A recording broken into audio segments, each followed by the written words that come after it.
Hello, good evening. Ah, Medyo na pa-vlog ako ng mabilisan dahil merong development dito.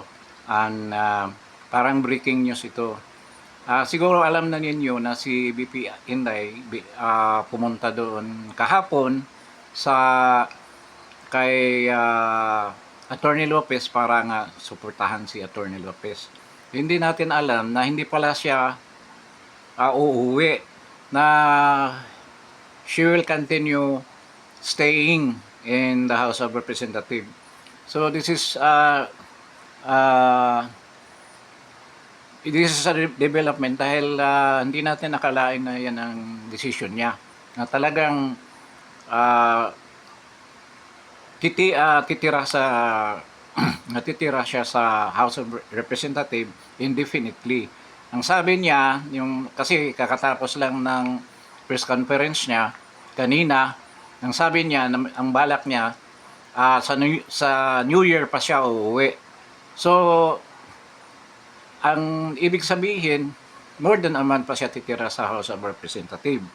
Ngayon, alamin natin ano bang meaning dito. Ano bang hiwatig ni BP Inday sa atin, mga supporters. Ibig sabihin, yun lang ba? Na gusto na lang niyang tumira dyan sa House of Representatives?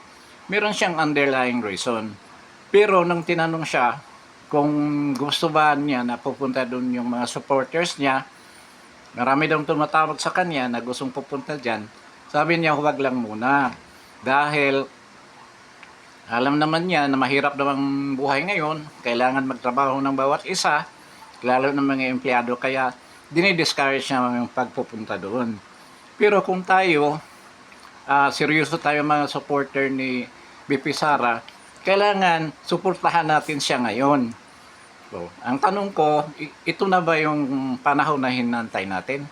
Actually, nandoon na yung ibang mga DDS vloggers. Actually, sila nga nag-facilitate ng press conference. Kaya, merong nag-propose na parang ito na yung Occupy House of Representatives. So, ito na yung simula. Dahil naramdaman ni BP Inday na sobra na ang ginawa ni Martin Romualdez sa kanya. Sobra na ang ginawa ng mga congressman, congresswoman sa ginawa sa mga tauhan niya at sa ibang mga witnesses, mga resource person. Kaya dapat umaksyon na tayo. Ito na yung sign na dapat lumabas na tayong lahat. Pupunta tayo sa batasan at i-occupy natin ang batasan para magkaroon tayo ng panimula sa ating balakin na palitan itong rehime na ito. Yung mga organizations na todo ang suporta kay BP Sara, nagpahiwatig na sila na pupunta doon. Siguro, alam na rin ng mga kapulisan natin, sigurado ako na ang Malacanang naghahanda na rin na pangkontra dyan sa pagpunta ni BP Sara dyan sa batasan.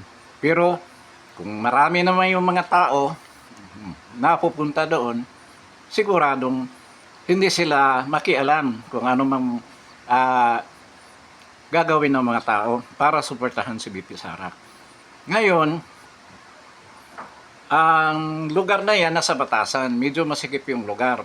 Sigurado ako bukas, sa sunod na araw, dyan pa lang sa Commonwealth, haharangan na nila yan.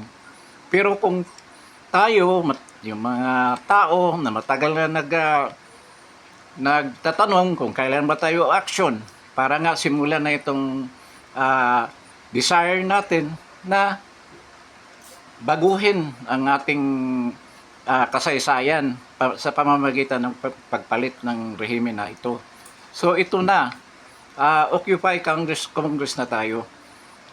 So, kung meron kayong mga kilala na bukod doon sa mga DDS vloggers, sabihin ninyo na pumunta sa Kongreso para suportahan si BP Inday. Actually, di naman niya ah, hinikayat yung mga tao na pumunta doon. But just read between the lines. At saka, huwag natin pabayaan ang Vice President natin. Dahil sa totoo, siya lang ang pag-asa ng bayan natin sa panahon na ito. So itong lahat, nagsisimula na ngayon, o kayong mga supporter na matagal na nagtatanong, kailan ba tayo magsimula? Sa tingin ko, ito na yung simula sa mga kagustuhan ninyo na para sa tunay na pagbabago. So tayong lahat, kung wala naman tayong balakid sa pagpupunta, o bukas, Sabado bukas, yung iba walang mga pasok. Kasi 2 araw yan na walang pasok ang Kongreso. So, kaya kung kayo libre bukas, magpupuntahan na tayo doon. Meron ng mga vlogger ngayon na nagkumpul-kumpul doon. Lalo na yung galing sa It's a Shrine. Nandoon na sila.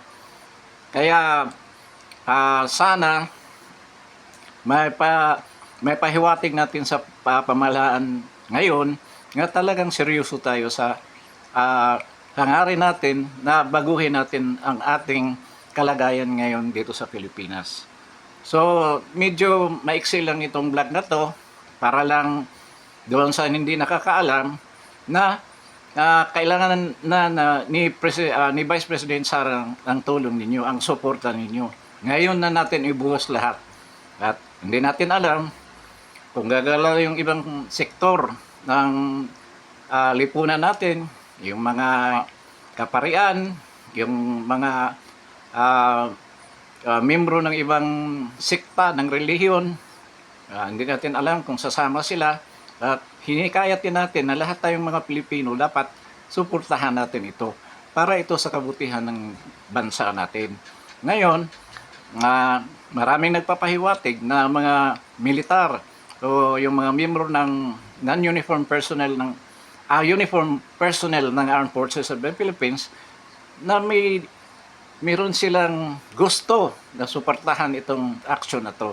So malalaman natin bukas kung anong mangyari, kung ano talaga ang aksyon na gagawin ng Malacanang, kung bitawan ba nila si Attorney Lopez para matapos itong impasse na to, dahil sa tingin ko ito na ang simula ng pagbabago na inaasam-asam natin.